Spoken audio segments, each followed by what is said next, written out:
Welcome to Mending Piece by Piece, a podcast dedicated to helping you mend piece by piece after experiencing loss.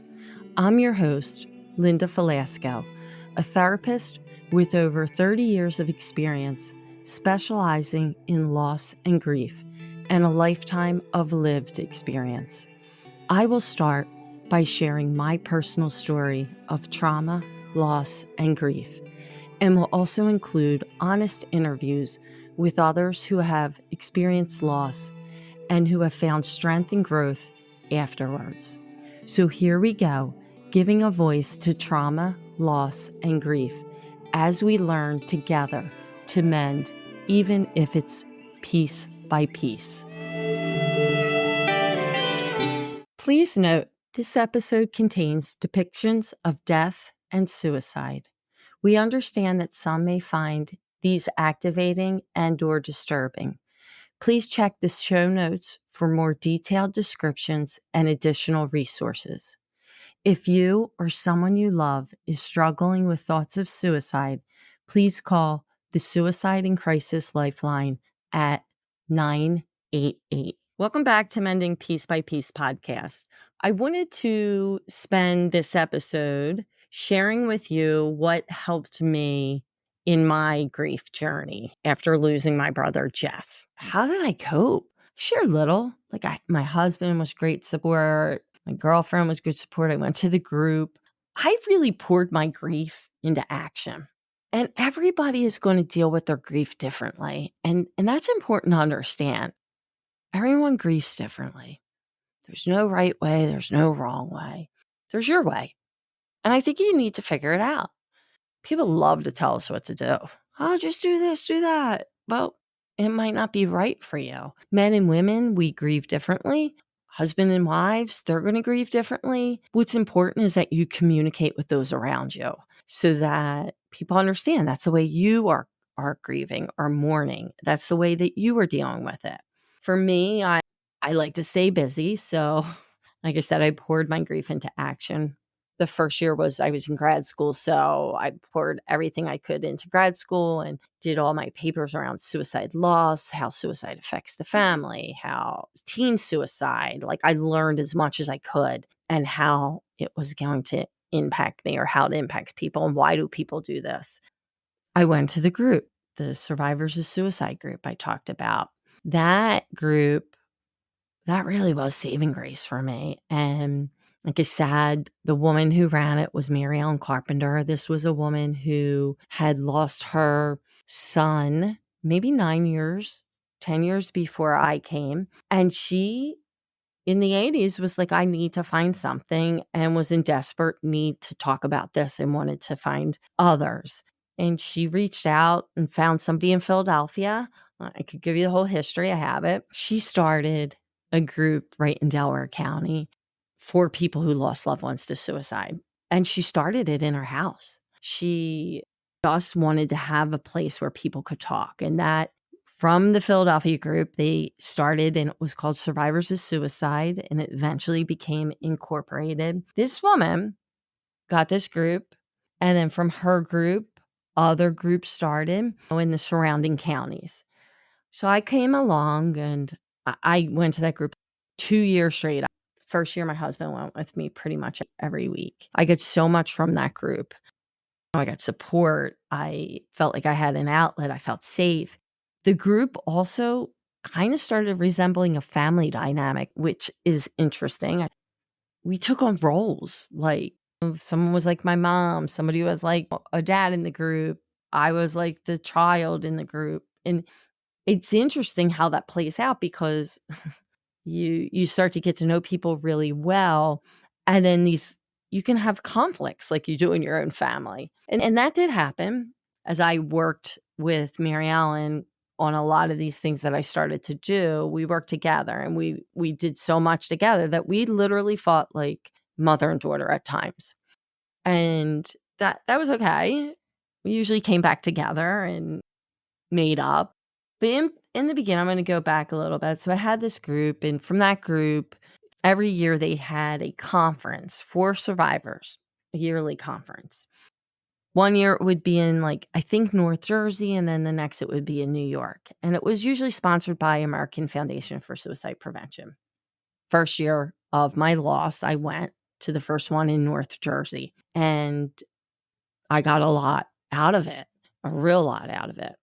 And I met some people who from there I started talking to, and this is before cell phones, really before, there's computers, but not like we have now where we're emailing back and forth. That was still all pretty new, believe it or not. So you're calling people to get anything done, or you're writing a letter. You're not really shooting off an email or a text really quick.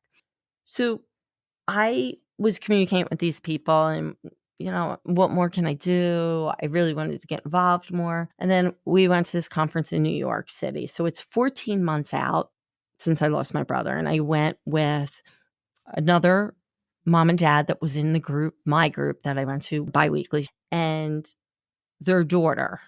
I think it was just their one daughter. So we all went up to New York City. They drove.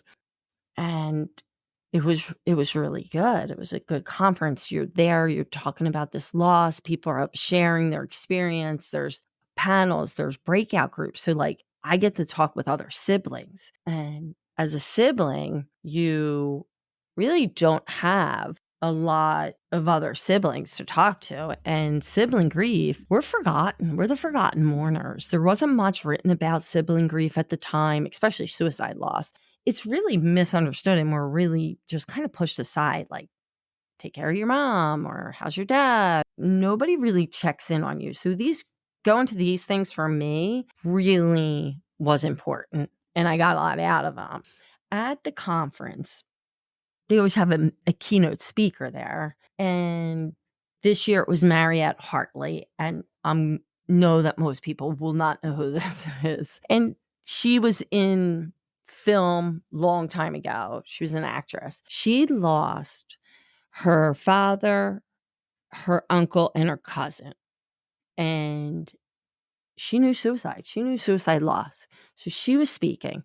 Mariette Hartley had red hair, so do I. And I remember her name. I didn't remember her as an actress, but I remember when I was a waitress, people said that I had looked like her, older people that knew her. And I was like, oh, okay, I didn't know who this was. So she's speaking. What she said just resonated. I got up during the break and I wanted to speak to her. And I made my way and I introduced myself. And she couldn't have been any nicer.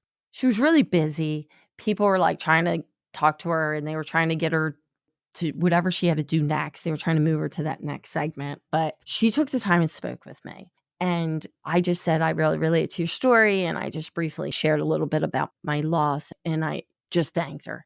I don't know what I said to her, but whatever I said, she grabbed my hand and she said, you have to come with me.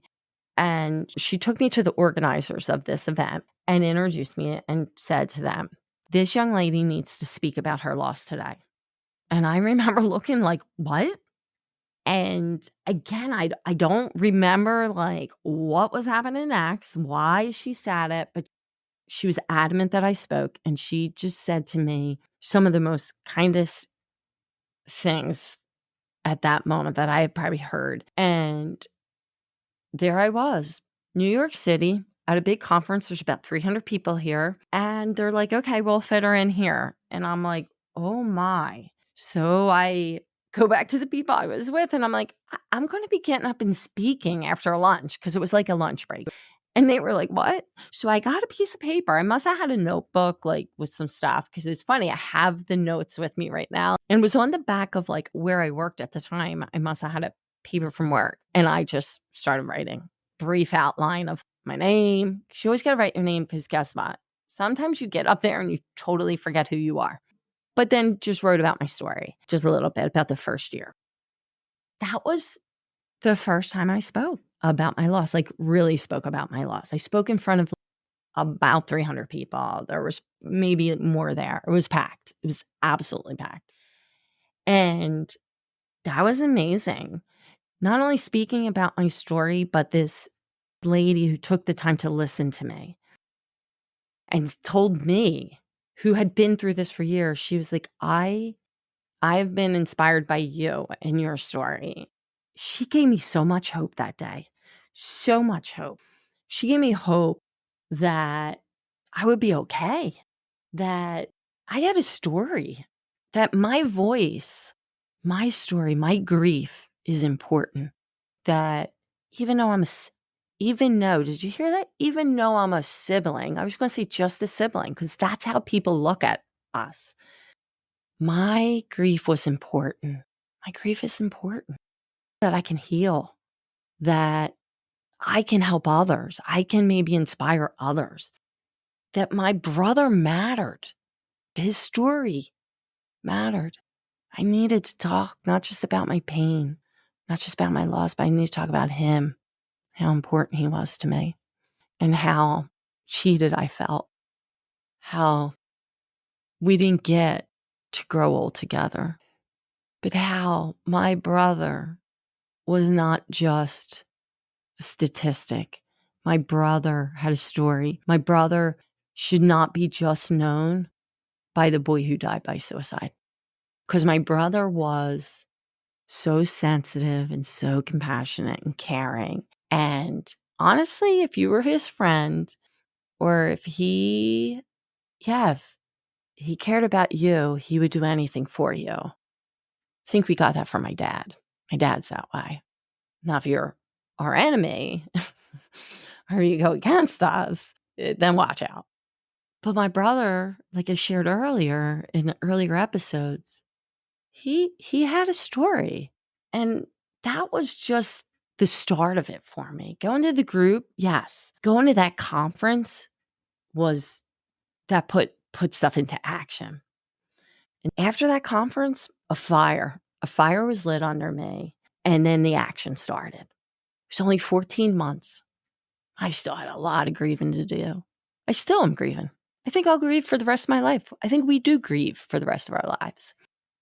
But what I did after that conference, I realized we need something here in Philly. We need something closer. Why are we going to New York? Why are we going to New Jersey? Why are we doing all that? Like, I just had this passion and I needed it. I needed this near me. So the people I had met the year before, I contacted them. They were the ones running this conference. It was kind of under, like I said, AFSP. So they were like, you need to call the head of ASP. So at that point, I'm 26. I have nothing to lose. I don't even know what I'm saying to people. If I sounded stupid, it didn't matter. I didn't care. I called up the head, who is still the head of AFSP, and asked, why don't we have this in Philadelphia? Introduced myself, said who we are.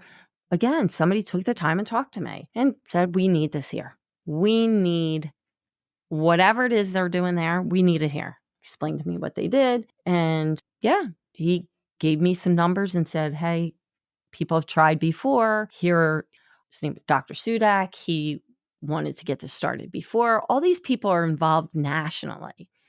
But he hooked me up with people locally who wanted to get it started in Philly. But that had been a few years back and it just never took off. So I called this doctor, again, said who I was. And he was like, oh, yeah, let's talk. Mary Ellen Carpenter, the one that was leading our SOS group, I think it was her and I, and then this doctor, we talked. Next thing you know, guess what? We're starting to get a board. We're starting to get a chapter of AFSP in Philadelphia. So that was just one of the things that he did. And we formed this board. I was one of the board members. We got our conference. I'm not sure when that exactly was, but we had our first conference here in Philadelphia for survivors of suicide, and the AFSP did sponsor it. We had a speaker flown in that I had met in Georgia with another organization that I had started to get involved with. And I don't know how I got involved in all this. I just was searching. I was searching and just trying to put my grief somewhere, trying to make sense of this, trying to make a difference, trying to make change. This organization was called SPAN, Suicide Prevention Advocacy Network. And they were from Georgia. And they did a lot in the suicide prevention world. And I I met so many great people through there. One of the things that they did, they had like a conference every year, but they would meet in Washington, D.C., and they would meet with congressmen and senators to make suicide and mental health a priority. And at the time, it was mental health parity. So we would get petitions on a piece of paper and have people sign it, like for mental health parity, for funding for suicide, whatever, suicide prevention, I should say, whatever the action was that year. So I would have people sign all these petitions. And then when they would have this conference and then you would meet with senators, they would organize it so that, like, I am from this one area, so that I would then go meet with my congressmen and senators, and anyone else who might have been through this area and was happened to be there, they group us up together. Sometimes we would try to make the appointments, but most of the time they were helping doing it. So I did that, and my husband always came along. My children that were not children at the time, but like in the womb, they were doing this stuff. So we did that for years. We'd go down, and I remember I was pregnant and the kids were babies. They were there. I think they were 4 and 2 at one point, and they made the news down there because they had this candlelight there and they did this shoe drop and the kids were in it. And so they had them on the news. I started speaking right there on the steps in Washington, started speaking as a congressman. Like, I wanted to do whatever I could. That organization is where I met the one woman that was our first speaker, Sandy Martin, for our first conference. And they paid, they had her come up. It was great. It was a success. From there, then we started having these conferences yearly. And actually, we started having them twice a year. And then now it's just once a year again. I also became a Lifekeeper memory quilt organizer. And that was through SPAN at the time. And they wanted to put a face to statistics. So when we would go and meet with these congressmen, we would say, okay, we lose 40,000 people a year to suicide, or we give them all these stats and numbers. And Sandy came up with the idea years before of getting quilts with pictures to tell the story. They're absolutely beautiful. So in Washington, all people from all over, all different states would have their quilts there. And we'd have them on the ground or hanging up. And it's sad to see all these losses. But that's how that started. And I wanted to be an organizer here. So I have done that. We have 2 quilts, a third that has been in the making for a while, but we have a third. And we take them to events so that people can see, here are people that we lost. These are real people. They have real stories. They, are just like you and I. And that really has helped me a lot by being able to do things. Again, just even making a quilt piece just helps just do something with your grief. It helps share your loved one, their face, their name, things that they liked. These were like different ways that I was dealing, that I was coping. And I can't thank my husband enough for standing by my side and supporting me and going to these things with me. I wouldn't be here if it wasn't for him, truthfully. I would have been probably locked up somewhere. I would have been a mess. I don't know how I would have made it through all of this without his support, because I couldn't do all the things that I was doing without his support, truthfully. And I just had to keep doing this. This became, I guess, my life in a way. It became life's work. Maybe that's a better way to say it.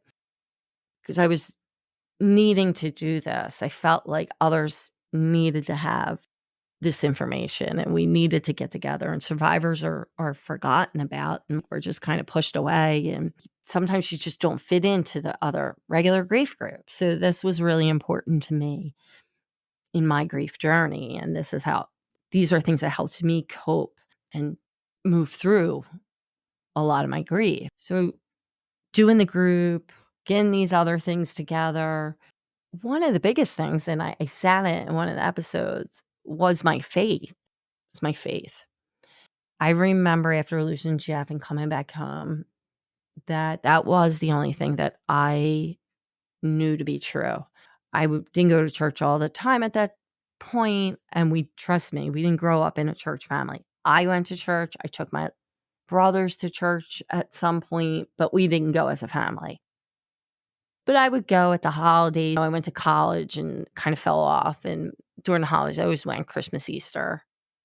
But after I lost Jeff, I went. I held on. I held on so tight. And I believe God has carried me right through. God gave me the strength to get through this. My faith truly was giving me strength, was giving me hope, was helping me to move through all of this. Now, that's what has helped me. And what I know is that I didn't do this all alone. I had people with me, people that helped me, people that stood by me, people that encouraged me to do a lot of this stuff. But God is the one who carried me right through. Because without him, I can't do any of it. I can't. I don't believe that God gave this to me, because someone just actually said that to me earlier today, is God gives us what we can handle. No, I don't believe that. I've never seen it biblically anywhere. It does say we're going to have trials. Oh, he promised us we're going to have trials in this life. But what he does say in the Bible is that he will be there. He's going to give us the strength to get through it, to endure it. He'll carry us through. We just got to ask. And that's what I held on to. For me, that's what I held on to. Because I can tell you truthfully, there were times I didn't even think I was going to make it to the next second. And I know, minute by minute, he carried me through, gave me strength that I did not have myself. A minute by minute got stretched out to hour by hour, day by day, week by week. Sometimes, like I said, it comes crashing back down again. But you know what? I know I have not walked this journey alone. I have not walked it alone.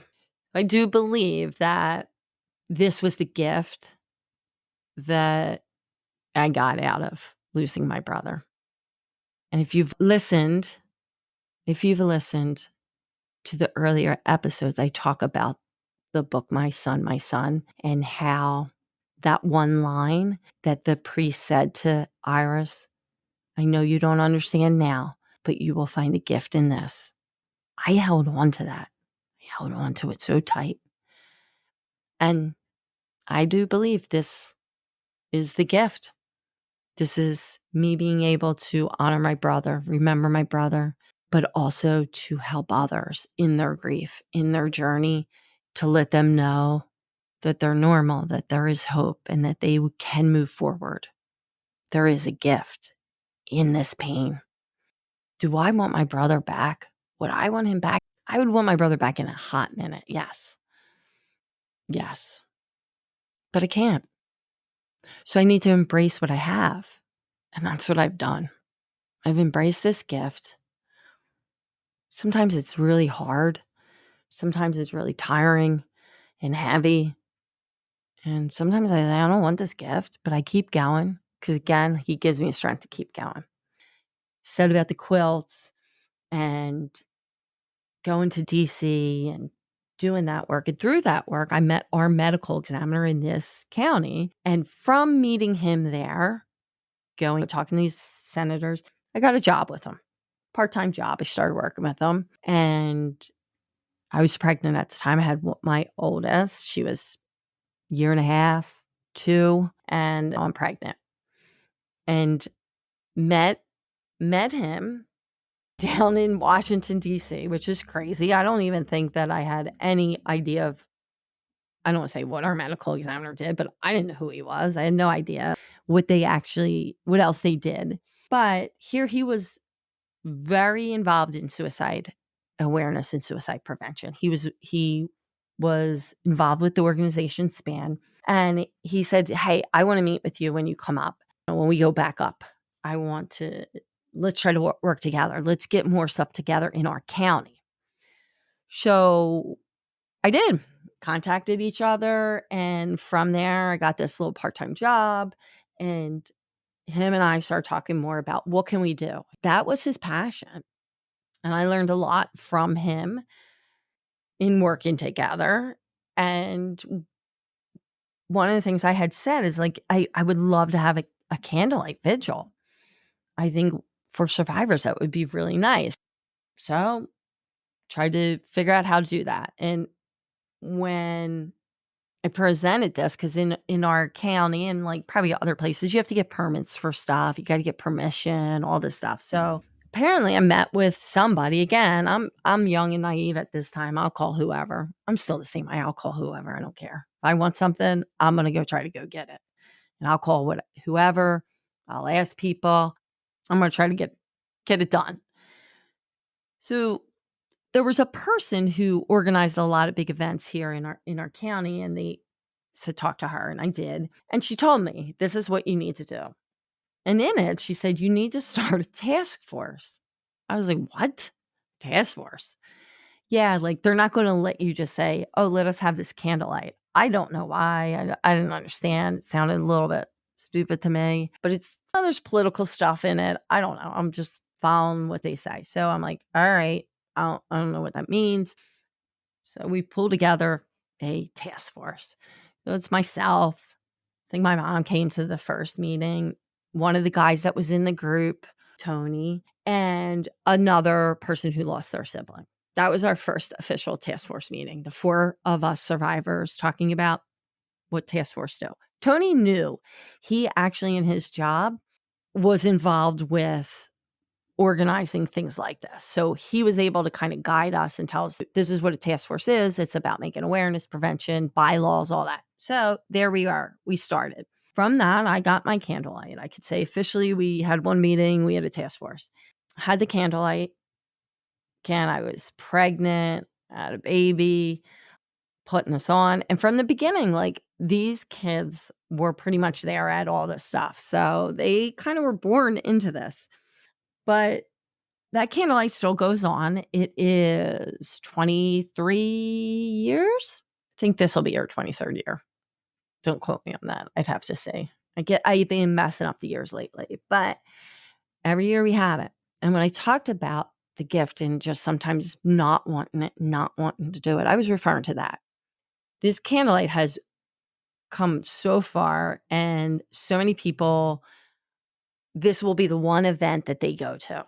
It's the one place that they talk about their loved one, or I've heard people over the years say this is the only time I've said their name, or the only place I feel like other people get me.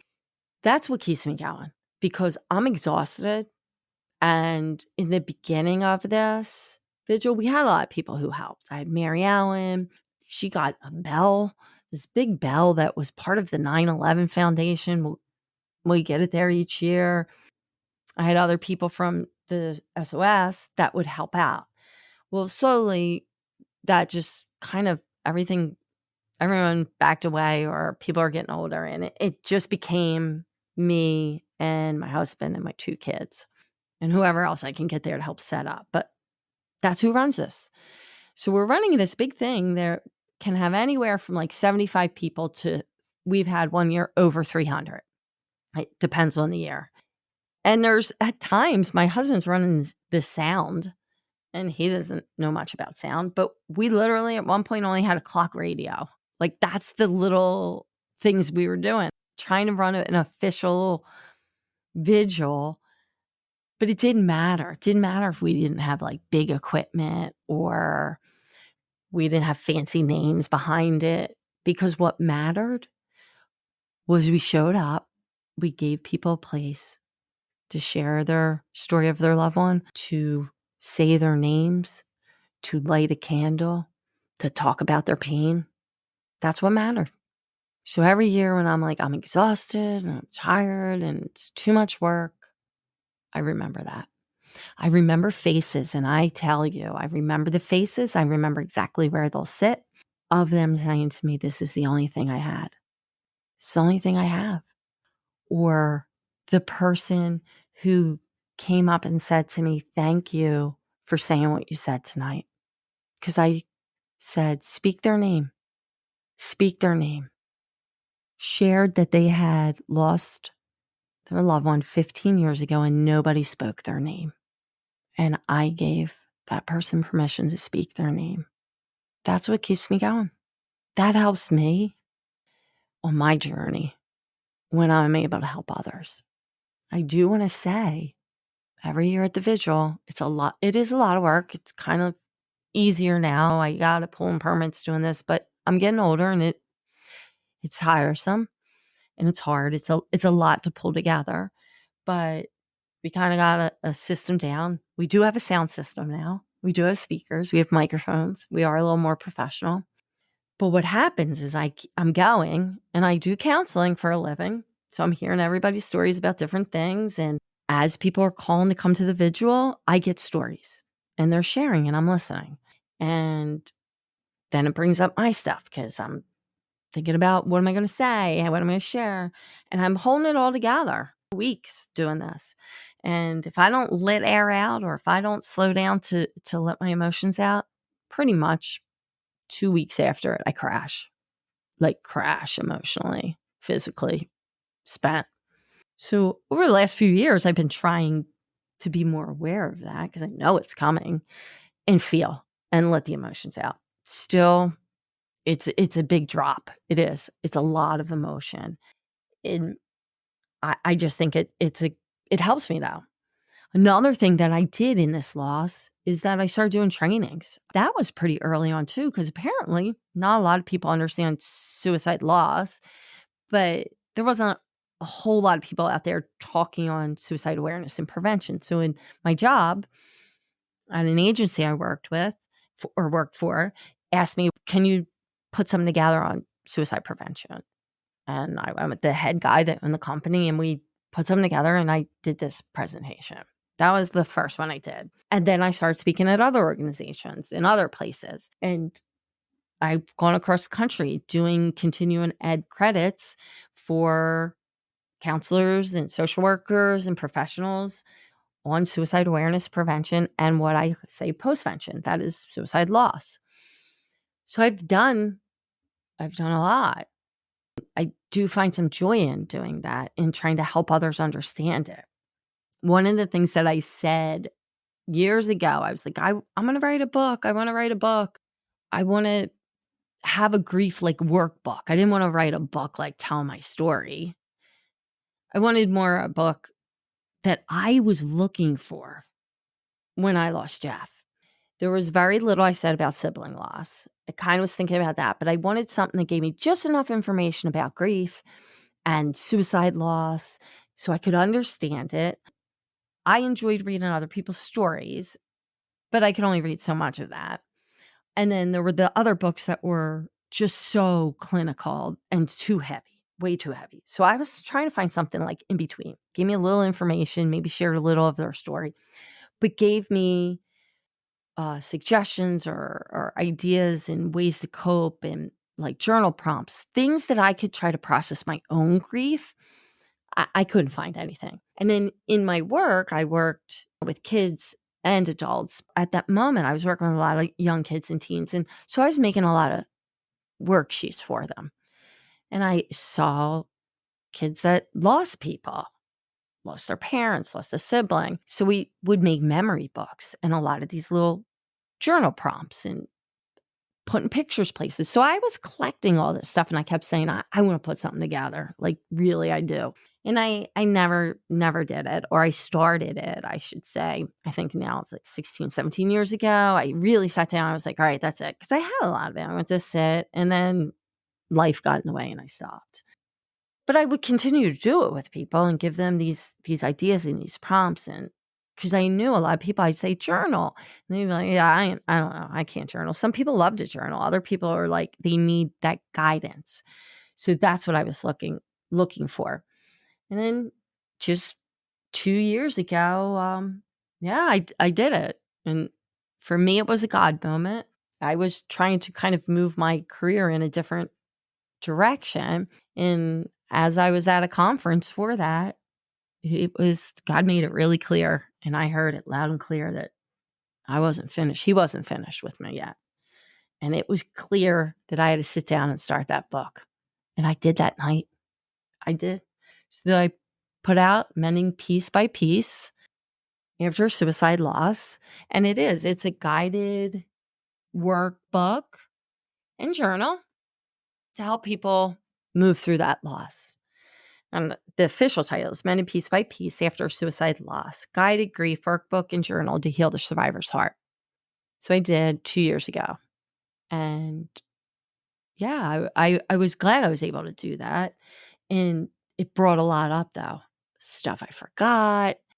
Yeah, just you buried it a little bit, and that's why I'm talking about these waves of grief, and now I'm in a different stage of my life, so I'm seeing it differently, I'm feeling it differently, but I was remembering different things too, and I was like, "Whoa."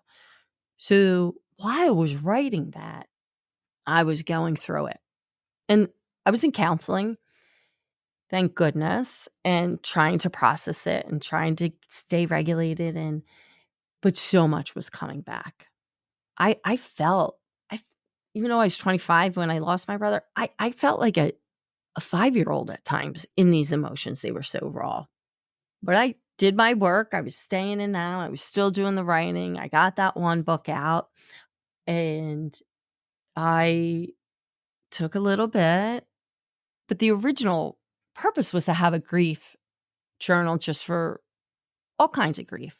So I wanted this one out first because of the candlelight and the work I do, and I wanted to be able to have that for people. And you can get this at Amazon or Barnes or Noble, and I'll have the link in the show notes, but it's available. And I needed to sit down and finish the other one. So I took time off because I really I felt it. So much came up that I forgot about. And I sat back down. And the books are similar. I want to be clear about that. They're very similar, especially second half. First half of it is more informational about what to expect with grief, different types of grief, how men and women grieve differently. But after each part of it, there's either questions or prompts or checklists for you to do with each section. So that's what's a little different.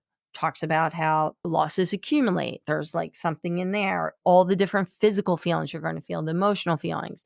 With the suicide loss one, it talks about the difference because there's a big difference. So this Mending Piece by Piece book really emphasizes and talks a lot about the complexity and how suicide loss is different. And then they have, like I said, prompts or checklists. The second half of it is maybe they should have been two different books now I think about it. But the second half is more about learning to live with your grief. But it's really, there's some prompts like I was talking about the past losses and how they build up, a spot to fill in the blank about the reality of the loss, the funeral, what you remember, who told you. And then it's a lot of prompts of like, today I'm having a bad day, the empty chair, and like a little bit of information, but then like prompts or checklists. And there's a little bit of information maybe in some of the sections, but a lot of them are more journal prompts. There's a section of like your favorites. And this was one of the things that I did all the time when I made memory books with people was like, we had a list of your favorite cereal. Like it would be like, my dad's favorite cereal is, and you fill in the blank, my favorite cereal is. And it's all these things of favorites. There's a whole bunch of different things. And why I loved that activity was because this got people to talk with other people in their families. They may not know, hey, what was dad's favorite cereal? Or what was dad's favorite song? Or things like that. So it got other people in the family too to talk about it because people do want to talk about their loved one. But why I thought was so important, especially for younger people, as well as adults, is we don't always remember. We think we're going to remember this stuff, but we don't. And this journal and workbook is for that. So you can put things in, and it's not meant to read front to back, but like you're having a bad day, there may be a page for that. Or you had a really good day and you were missing them and you couldn't tell them, there's be a page for that. So you could just go to that and put this in there because I know in my journey, I didn't remember a lot of it and I was wanting to remember. Like, what did my brother tell me or what was his favorite song? That's how I dealt with my grief. And I just kept putting it into things. I kept trying to make sense of it and use my experience, my pain, my journey to help others, to make a difference, to keep honestly, also to keep my brother's memory, my brothers, because I didn't talk about the second one yet that I lost, their memory's alive. And it's helped me. And I also have the other book has come out. Mending Piece by Piece. And this one is a workbook and journal for navigating grief with hope. And like I said, they're similar, but the second half is pretty much the same, but the first half is pretty different. And this second one has some more information on different grief, like sibling loss, or if you lost a spouse, you lost a child, or caregiver grief. I see a lot of people that are caretakers, and the grief that they have, it's different. Writing the books was another way in how I was moving forward with my grief journey. And as you could probably tell, helping others has also been a big part of my grief journey and how I was moving forward. And I may not have shared it. I know I share it with people as I'm with them in their grief journey, but being able to help others and sit with them in their grief or just listen to their stories really has had a huge impact on my life and on my grief journey. And I appreciate when people share that with me. And that's kind of why I started the podcast. I shared my story of losing Jeff, or part of my story. I did not go into any of the other losses. I've experienced the loss of my other sibling, Michael. I lost my dad. I lost my grandmom, and I lost my nephew in a very short period of time. And I maybe will eventually share that. I will also, in future episodes, want to talk about other types of losses. So as this season 1 wraps up of me sharing the loss of my brother Jeff, I now want to hear from other people. I want to hear from the listeners. I want to share other people's stories, and I want to share not only their loss and what that was like for them, but what has helped them along the way. What's helped them move forward in their grief? What has helped them mend, as I say, piece by piece? And I want to hear from you. What types of topics in loss do you want to talk about? Or what types of loss would you like to talk about? If you would like to be part of the podcast, I would love to hear from you. I will be recording season 2 this summer in July and August, and season 2 will come out in September. So as this episode wraps up, that will be the end of season 1, but we will continue in the fall with season 2. And I will be covering, like I said, all things loss. It doesn't have to be a loss of a loved one because they have passed away. It could be loss of abilities. It could be loss of a job, loss of a relationship. It could be financial losses. I want to talk about all these losses. If you would like to be part of the podcast, reach out to me via social media or through the website. All the links are in the show notes, so you can contact me. I just want to help others, and I want to just start talking more about grief and loss and get rid of this taboo about talking about grief and how uncomfortable it is for people. Nobody should have to suffer alone. Nobody should have to deal with grief or feel like they're the only ones going through it. So this is what I want to accomplish in this podcast, is to break the silence, break the stigma, start normalizing grief and talking about it. I want to allow other people to share their stories. I want to build a community here. Because in this pain and in my suffering, I found so many new opportunities. I've developed close relationships with people that I would have never been able to meet before. I say it a lot. I developed a family. I gained a family of survivors who have helped me tremendously. By helping others, I get strength, and it keeps me going, believe it or not. It keeps me moving forward as well. And that's what I want this Mending Piece by Piece podcast to be about. I want to build this community. This is what has given me fuel to keep going, and I want to give others that fuel to keep them going. As we build this community, we will continue to mend piece by piece together. So I thank you so much for listening to this first season of Mending Piece by Piece podcast. And if you liked it, please make sure you subscribe. If you're on YouTube, follow, hit the like button, leave a comment, and definitely share with others.